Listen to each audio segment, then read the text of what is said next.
Mercredi matin, des manifestants pro-arméniens tentent de bloquer le péage de Vienne, sur l'autoroute qui relie Lyon à Marseille. Mais très vite, des groupes pro-turcs s'invitent dans le cortège et la situation dégénère. Ces affrontements ont fait 4 blessés à l'arme blanche. Le soir même, les Loups Gris, un groupuscule ultranationaliste turc, envahissent les rues de Décines-Charpieu, en banlieue lyonnaise. Vous êtes où les Arméniens?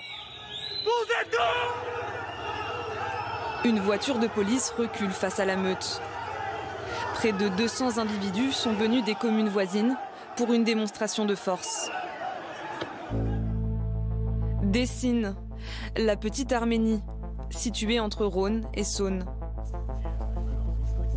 Sur 28 000 habitants, la commune en compte aujourd'hui 5 000 appartenant à la communauté arménienne. La communauté arménienne, elle est abasourdie.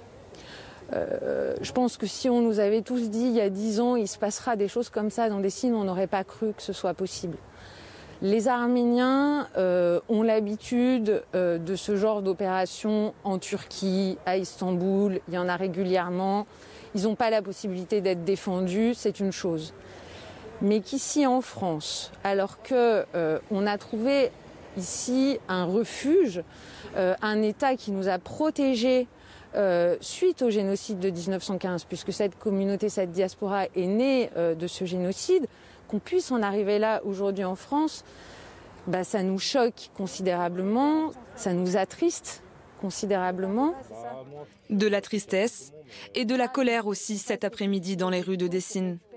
Si on est ici, c'est parce qu'on veut leur faire passer un message qu'aujourd'hui on est là de façon pacifique, mais si demain ils recommencent ce qu'ils ont fait hier, si jamais ils touchent à un enfant, à une femme, à un personne âgé de la communauté arménienne, on peut être 100 000 le jour d'après, quelques heures plus tard. C'est ça qu'on veut faire passer comme message. On se bat pour la même cause que la France ici. Vous avez vu ce qui se passe avec les événements d'aujourd'hui. Donc c'est le même combat. C'est 2 fronts, mais c'est le même combat. On a le même ennemi, c'est les djihadistes et les terroristes en Arménie. C'est pour ça qu'on manifeste calmement.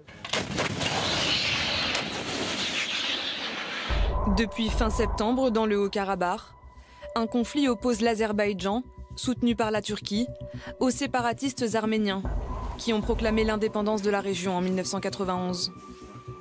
Selon des bilans partiels, plus de 1200 personnes, parmi lesquelles 130 civils, ont été tuées lors des affrontements.